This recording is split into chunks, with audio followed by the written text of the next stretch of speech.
जय हिंद साथियों, welcome to self study classes Vishwamit Jain YouTube channel में आप सभी का स्वागत है। दोस्तों, आज हम फिर लेकर के आए हिंदी व्याकरण का जो अपना टेस्ट चल रहा है, जो हम हिंदी रोज पढ़ते हैं, वही टेस्ट आज फिर से आपको देना है और महत्वपूर्ण प्रश्नों का इसमें संकलन किया गया है।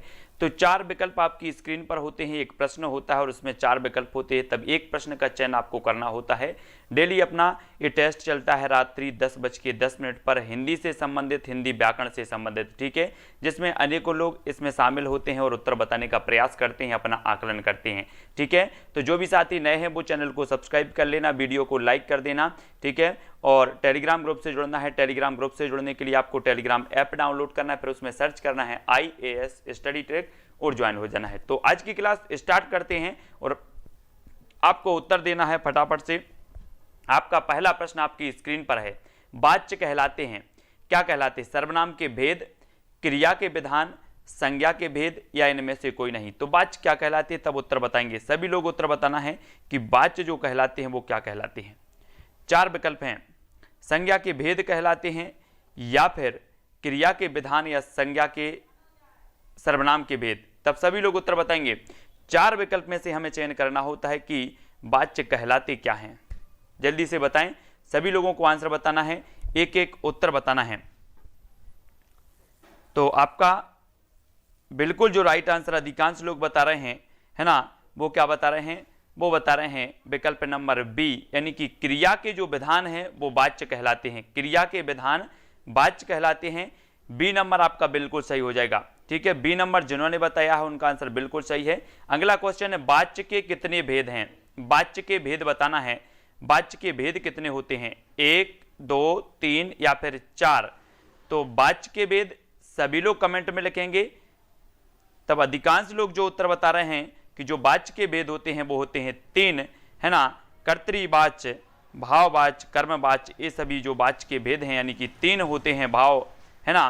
तब अगला क्वेश्चन, वाच्य के भेद कौन कौन से हैं? वाच्य के भेद कौन कौन से हमें बताना है। संज्ञा, सर्वनाम, कारक, वाचन, कर्तृवाच्य, कर्मवाच्य, भाववाच्य या उपर्युक्त सभी।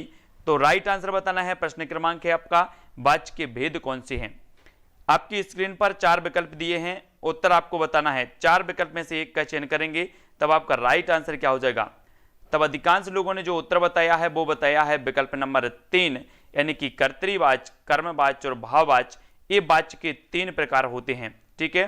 तो 3 नंबर जिन्होंने बताया उनका आंसर बिल्कुल सही है, ठीक है। अगला क्वेश्चन देख लेते हैं, कर्तृवाच्य कहलाता है तो क्या कहलाता है? जिन क्रियाओं में भाव प्रधान हो, जिन क्रियाओं में शब्द प्रधान हो, जहां क्रिया का प्रयोग वाक्य में कर्ता के लिंग व वचन के अनुसार किया जाता है, जहां क्रिया का प्रयोग वाक्य में कर्म में लिंग व वचन के अनुसार किया जाता है। तब सभी को बताना है कि कर्तृवाच्य कहलाता है तो क्या कहलाता है। 4 विकल्प हैं, अच्छे से पढ़ना है सभी लोगों को। कर्तृवाच्य क्या कहलाता है? प्रश्न है हमारा, हमने वाच्य पढ़ लिए कि जो वाच्य होते हैं वो 3 प्रकार के होते हैं, कर्तृवाच्य, कर्मवाच्य और भाववाच्य।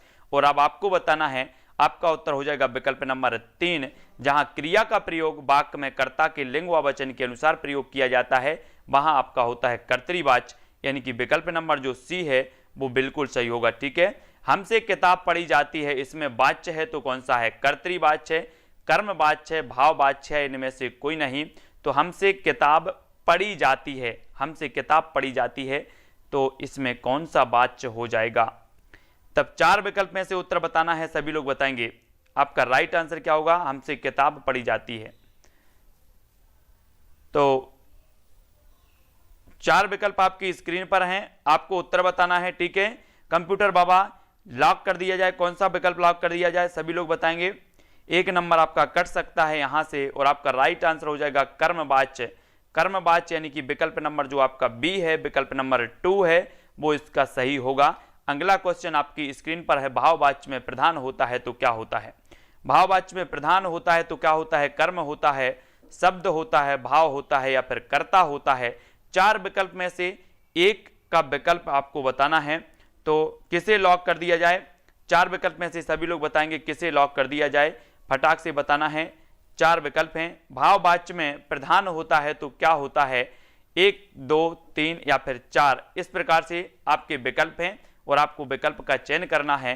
तो आपका जो आंसर हो जाएगा वो हो जाएगा भाववाच्य। भाववाच्य में प्रधान होता है तो भाव प्रधान होता है ना, भाव, यानी कि विकल्प नंबर 3 जो है आपका बिल्कुल राइट आंसर होगा। अगला क्वेश्चन है, अमन नहीं चलता, इसका भाववाच्य रूप क्या होगा? अमन नहीं चलता है, इसका भाववाच्य रूप क्या हो जाएगा? अमन से चला नहीं जाता, अमन नहीं चल सकता, या फिर अमन चलता ही नहीं, या अमन चलता है। तो इसका भाववाच्य हमें बताना है कि अमन नहीं चलता है, इसका जो भाववाच्य रूप क्या होगा, तब आपको बताना है। आपका जो राइट आंसर होगा वो क्या होगा? मोस्ट इंपॉर्टेंट है, सभी लोगों को बताना है, जल्दी जल्दी से सभी बताएंगे कि अमन नहीं चलता है, इसका भाववाच्य जो हो जाता है वो जो हो जाता है वो हो जाता है विकल्प नंबर 1, अमन से चला नहीं जाता। ए नंबर आपका बिल्कुल सही हो जाएगा। ठीक है, कर्मवाच्य का उदाहरण कौन सा है? उससे पत्र लिखा जाता है ना, या फिर प्रभा कपड़े धोती है, अमन चलता है, या राम से दौड़ा नहीं जाता। तो कर्मवाच्य का उदाहरण हमें बताना है। कर्मवाच्य, तो कर्मवाच्य का जो आपने उदाहरण बताया है कि कर्मवाच्य जो आपका उत्तर हो जाएगा वो हो जाएगा विकल्प नंबर 1, यानी कि उससे पत्र लिखा नहीं जाता। लिखा नहीं जाता यानी कि यहां पर जो हो जाएगा वो कर्मवाचक, कर्म जो है वाच्य हो जाएगा। 1 नंबर आपका बिल्कुल राइट आंसर होगा। तब अगला क्वेश्चन देखेंगे, आंख शब्द का तत्सम क्या होगा? आंख शब्द का तत्सम हमें बताना है। अक्षी है, लोचन है, चक्षु है, या फिर नेत्र है। तो उत्तर बताना है हमें, आंख शब्द का तत्सम क्या हो जाएगा? आंख शब्द का बताना है।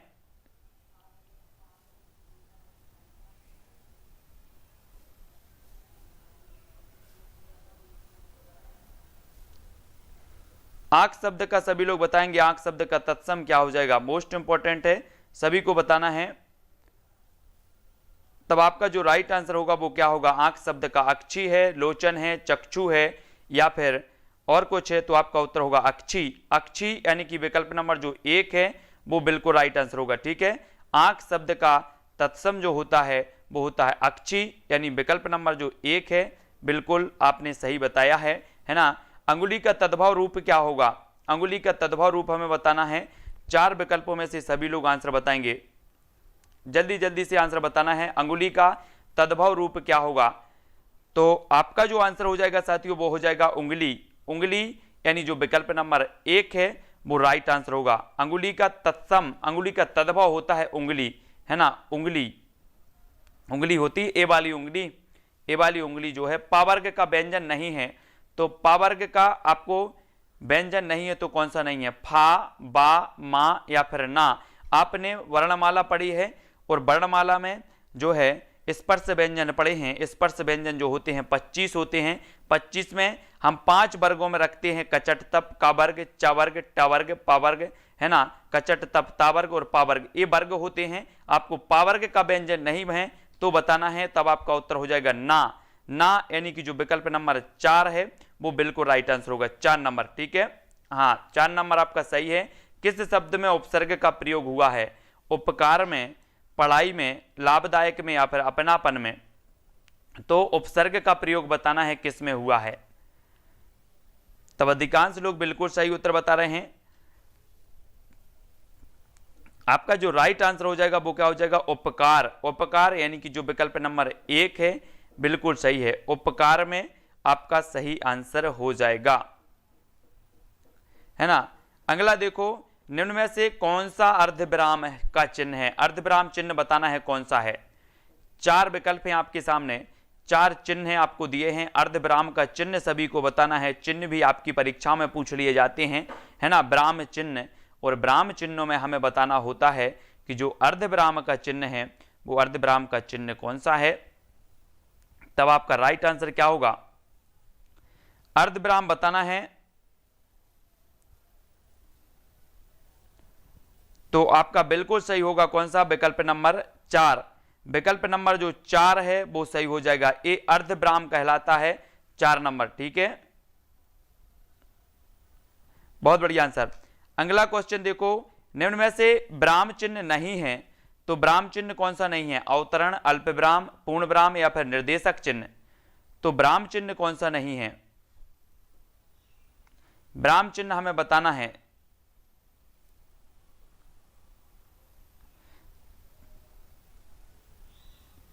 पूरे के पूरे आपके प्रश्न हैं और पूरे प्रश्नों में से हमें बताना है, पूरे के पूरे विकल्प आपके सामने हैं और आपका जो विराम चिन्ह नहीं होता वो अवतरण नहीं होता। अवतरण यानी कि विकल्प नंबर जो ए है वो बिल्कुल सही हो जाएगा, ठीक है, अवतरण चिन्ह नहीं होता।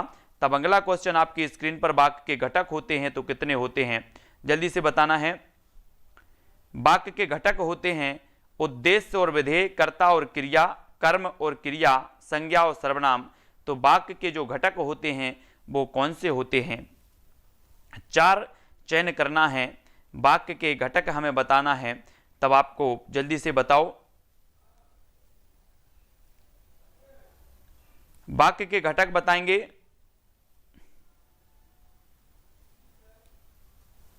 तब आपका राइट आंसर होगा विकल्प नंबर 1 उद्देश्य और विधेय, जो अधिकांश लोगों ने बिल्कुल सही बताया है। उद्देश्य और विधेय, इनमें से कौन सी जातिवाचक से भाववाचक संज्ञा बनाया गया है?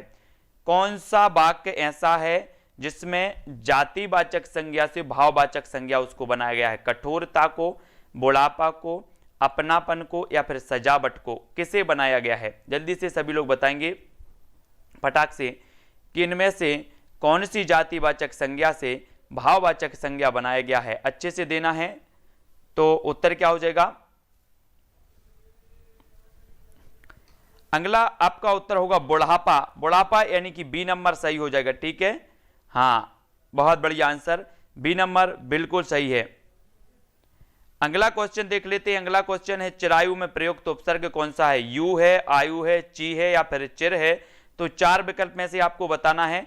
लास्ट में आपके नाम लिए जाते हैं, अगर बीच में नाम लेते हैं तो हम कभी कभी गलत भी बोल देते हैं, इसलिए बीच में नाम नहीं लेते ताकि गलत ना हो किसी का।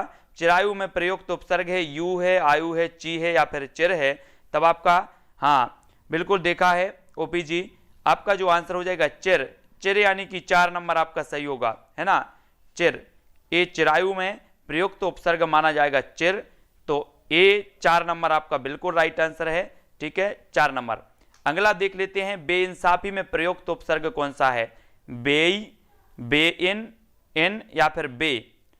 तो बेइंसाफी में प्रयुक्त उपसर्ग हमें बताना है, सभी लोग चयन करके बताएंगे बेइंसाफी में कौन सा उपसर्ग हो जाएगा। तब आपका राइट आंसर क्या होगा? उपसर्ग बताना है, बेइंसाफी में बताना है।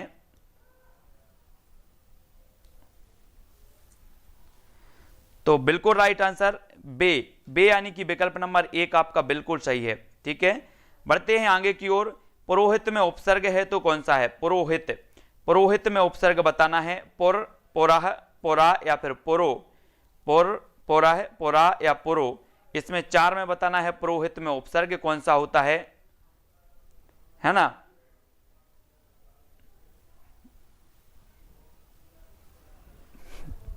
तो पुरोहित में हमें उपसर्ग बताना है, पुर है, पुरा है, पुरा है या फिर पुरो है।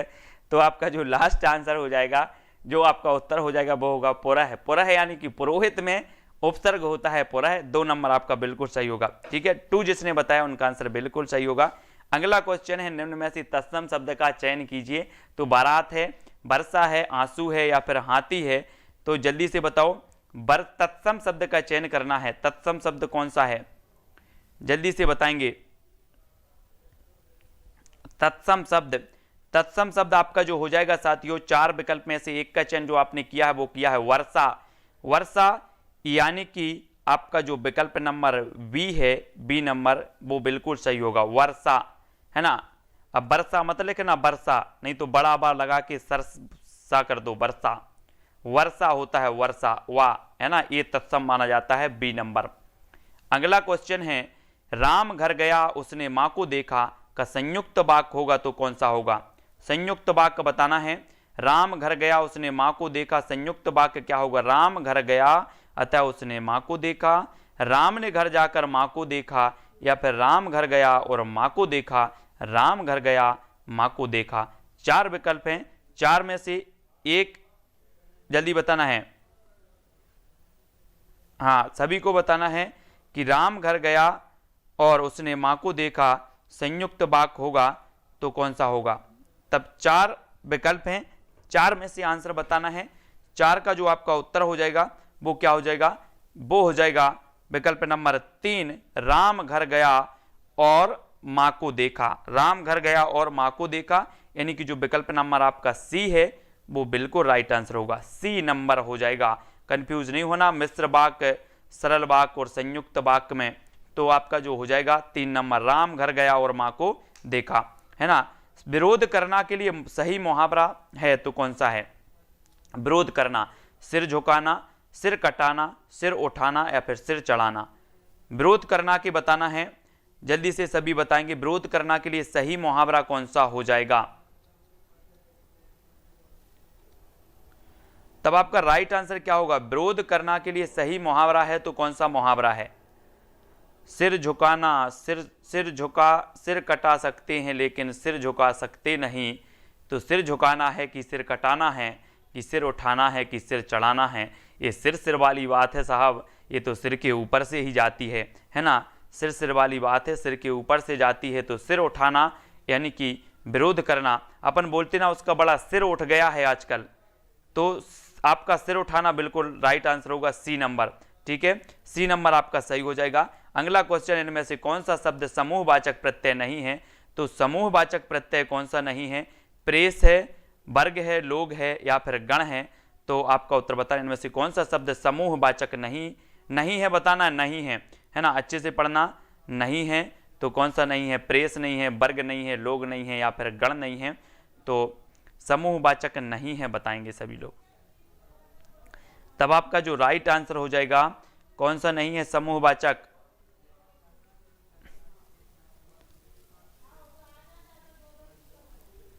बहुत बढ़िया, प्रेस आ जाएगा, प्रेस, है ना, ये समूहवाचक नहीं है, प्रेस। ठीक है, हाँ बहुत बढ़िया। प्रेस करते हो ना आप लोग, प्रेस, तो प्रेस अकेले करते हो कि 4-5 परिवार की पकड़ लेते हैं प्रेस को, कि नहीं मैं भी पकड़ ले रहा हूँ, प्रेस कर रहा हूँ आपके साथ, है ना। तो प्रेस जो है आपका प्रेस सही हो जाएगा। ठीक है, ये प्रेस समूहवाचक नहीं माना जाता, और प्रेस वो वाला प्रेस अलग है जो आप कपड़े में करते हो। नेक्स्ट आपका उत्तर है, निम्न मिश्र वाक्य बताना है, तो जल्दी बताना है, निम्न मिश्र वाक्यों में से कौन सा विशेषण उपवाक्य है? विशेषण उपवाक्य बताना है। मैं चाहता हूं कि आप यहीं रहें, जब मैं स्टेशन पहुंचा तभी ट्रेन आई, मैं कहता हूं कि तुम भोपाल जाओ। लखनऊ जो उत्तर प्रदेश की राजधानी एक ऐतिहासिक नगर है, तो जल्दी से हमें बताना है।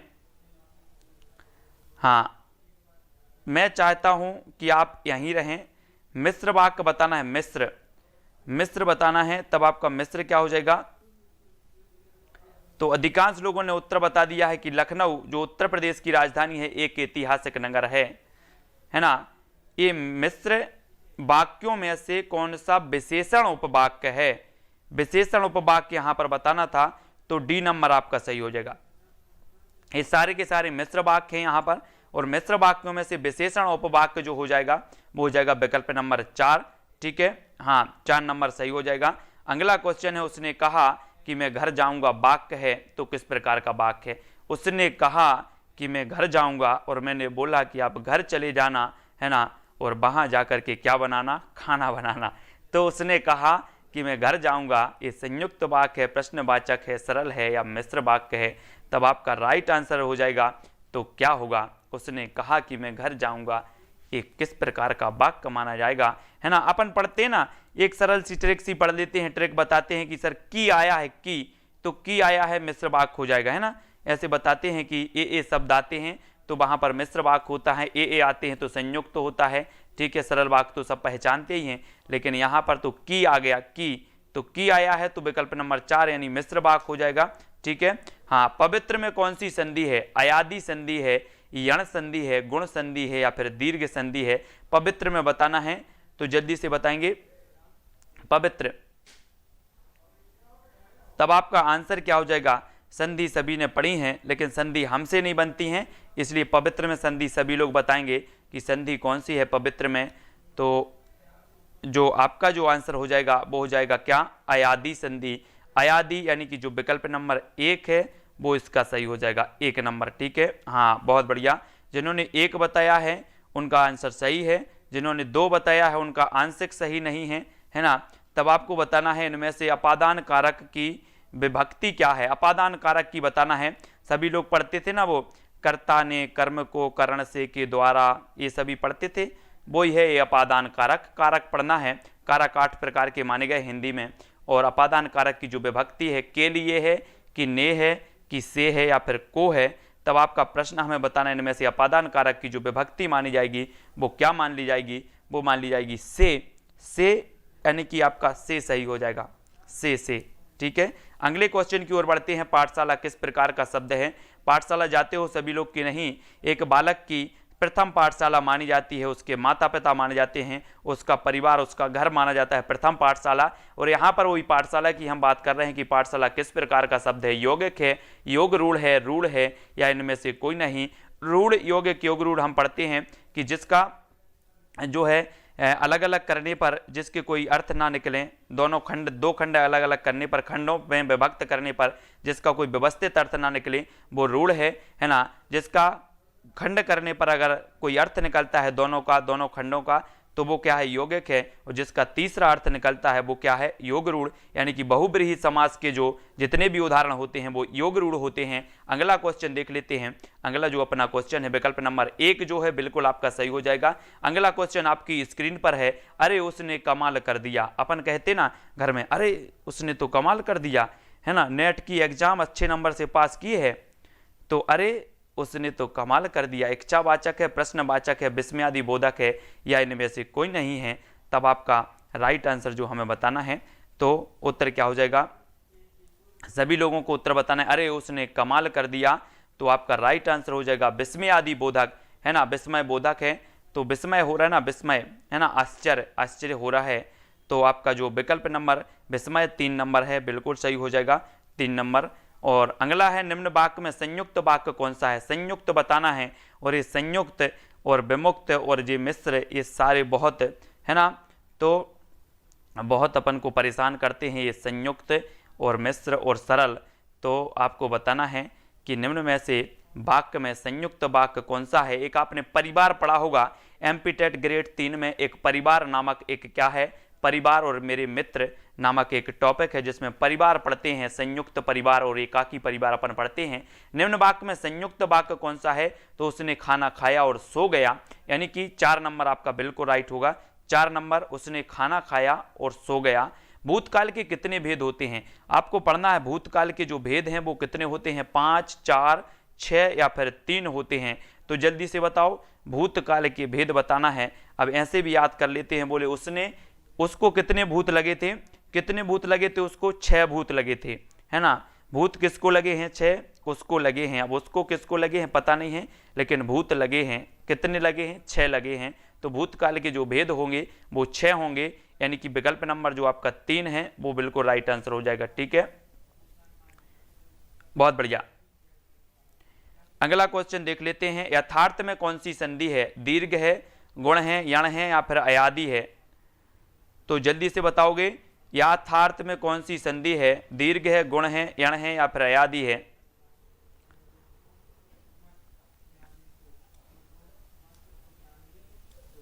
हाँ, तो यथार्थ में कौन सी संधि है? यथार्थ, अपन यथार्थ में जीते ना, वो निराला जी की आपने रचना पढ़ी होगी, तोड़ती पत्थर, है ना। हाँ, 6 लगे हैं, 6 लगे, 6 भूत। और भूत में हमने पीएचडी की है। भूत में क्या की है? पीएचडी। यथार्थ में कौन सी संधि है? दीर्घ, गुण, यण या फिर अयादि? तो यथार्थवादी रचना हम पढ़ते हैं तोड़ती पत्थर। तोड़ती पत्थर पढ़ते हैं वो निराला जी की, निराला सूर्यकांत त्रिपाठी निराला, जिन्हें ओज का कवि कहा जाता है। निराला जी को छंद मुक्त इनकी रचना है एक जूही की कली, है ना, प्रथम छंद मुक्त रचना है जूही की कली। यथार्थ में कौन सी संधि है?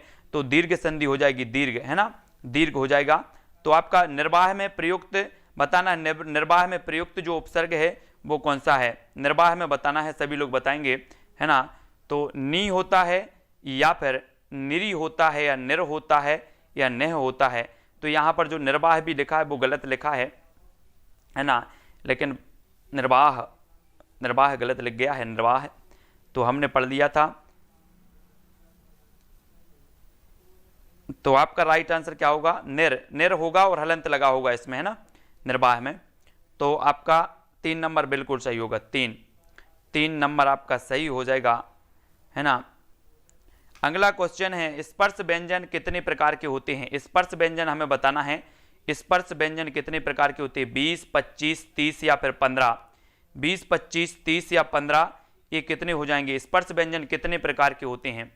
स्पर्श वो पढ़े हैं ना अपने, का, चा, टा, ता, पा, ये 5 वर्ग हैं। कचट तप, जिन्हें बोल देते अपन कचट तप, जल्दी जल्दी बोल देते ना कचट तप, है ना। हाँ वो ही वाला है ये स्पर्श व्यंजन। ये होते हैं 5 वर्ग होते हैं, और 5 वर्ग में कितने होते हैं, 25 होते हैं। बिल्कुल बी नंबर आपका सही हो जाएगा 25।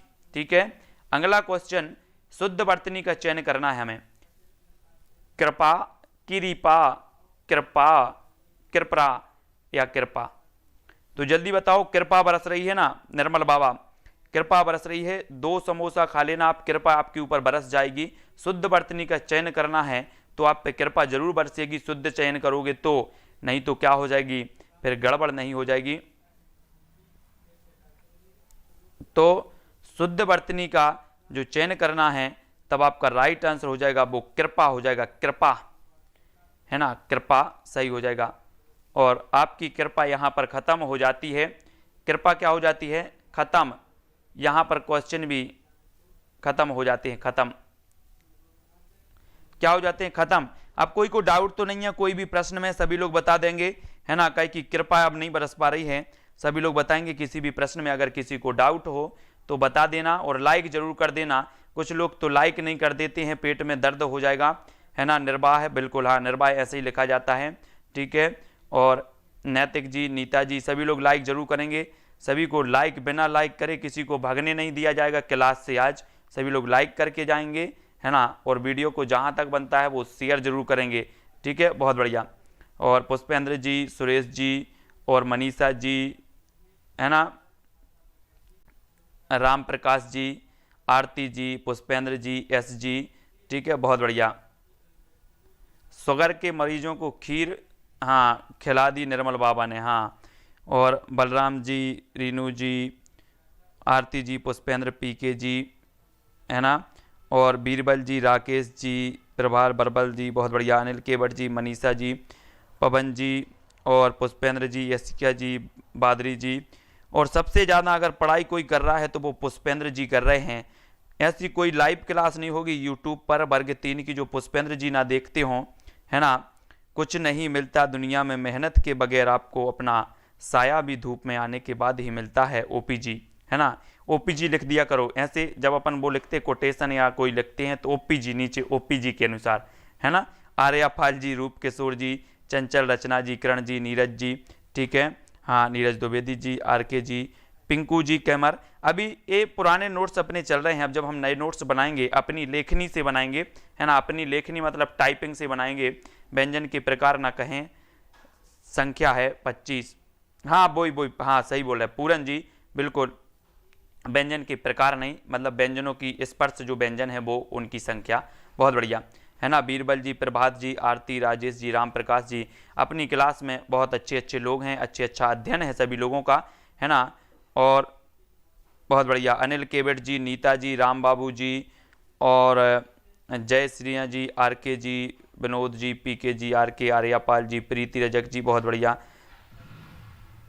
हाँ, और प्रीति जी, आर्या जी और आरके जी, भगवती जी, है ना। हाँ बिल्कुल, वर्ग 3 में कृपा बरसेगी, कृपा जरूर बरसेगी वर्ग 3 में।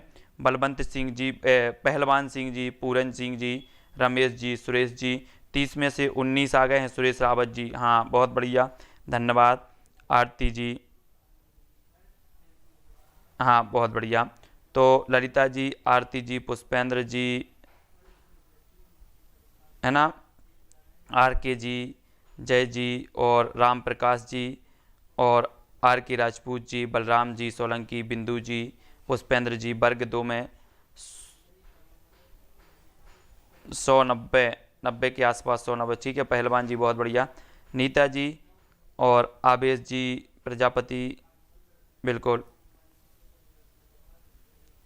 रमेश जी, आरती जी, आर्यपाल जी, भगवती चौहान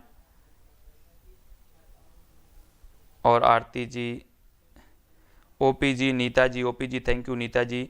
छाबड़ा पुष्पेंद्र जी, सभी को धन्यवाद। अच्छे नंबर आए थे सभी लोगों के और अच्छे फिर से आएंगे वर्ग 3 में, सभी को पढ़ते रहना है, बिल्कुल आएंगे, नंबर तो आएंगे, है ना। आपको टारगेट करना है 150, 125, 130 का टारगेट लेकर के चलेंगे। कंपटीशन बहुत ज़्यादा है, ठीक है, और कंपटीशन बहुत बड़ा है। और मैं खुद टाइपिंग करता हूँ, खुद बनाता हूँ, कहीं कहीं टाइपिंग मिस्टेक भी हो जाती है, कहीं कहीं गलत भी हो जाता है। पढ़े लिखे ज़्यादा नहीं हैं, कम ही पढ़े लिखे हैं। और रचना जी, मौसम जी, पुष्पेंद्र जी, बलराम जी, आरती जी, पूरन जी, यथार्थ का संधि विच्छेद वही तो हमसे बनता होता, राम प्रकाश जी तो आपसे क्यों पूछते हम। पूरन जी आपको ही बताना है। राम प्रकाश, अनिल जी, हाँ टेट बोल रहे हैं, सर IS एग्जाम को कुछ लोग टेट, अनिल वर्मा, हाँ इस एग्जाम को, नीता, अतुल जी, अनिल जी, बहुत बढ़िया। तो नीता जी छावड़ा, जय जी, मेरा यूपी टेट में 112 हैं, बहुत बढ़िया, बहुत बढ़िया। जय जी, पुष्पेंद्र जी, है ना। तो सभी को धन्यवाद, सभी को जय हिंद, ठीक है। सभी लोग वीडियो को लाइक जरूर करें, शेयर भी कर दें। हाँ देखो रमेश जी ने बता दिया यथा धन अर्थ है बराबर यथार्थ। देखो सभी लोगों ने बता दिया, इतने इंटेलिजेंट हैं अपनी क्लास में कि फटाफट सभी का बता दिया है, यथा धन अर्थ बराबर यथार्थ हो जाएगा, है ना। राम बाबू जी, ठीक है, पुष्पेंद्र जी, सभी को धन्यवाद।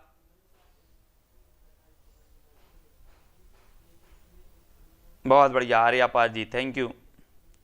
ओपी जी धन्यवाद, यादव जी, पुष्पेंद्र, नीता जी, और बहुत सारे साथी हैं जो अपने विभिन्न रिलेटेड एग्ज़ाम से जुड़े हुए हैं। नेट वाले भी इसमें जुड़े हैं, PGT वाले भी जुड़े हैं, टेट वाले भी जुड़े हैं, MPSI वाले भी जुड़े हैं, है ना। तो सभी के लिए बहुत बहुत धन्यवाद।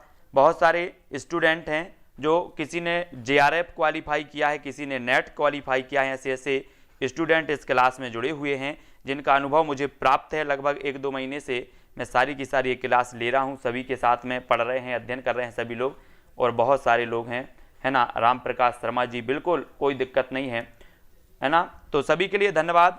आज के वीडियो के लिए बस इतना ही। जय हिंद।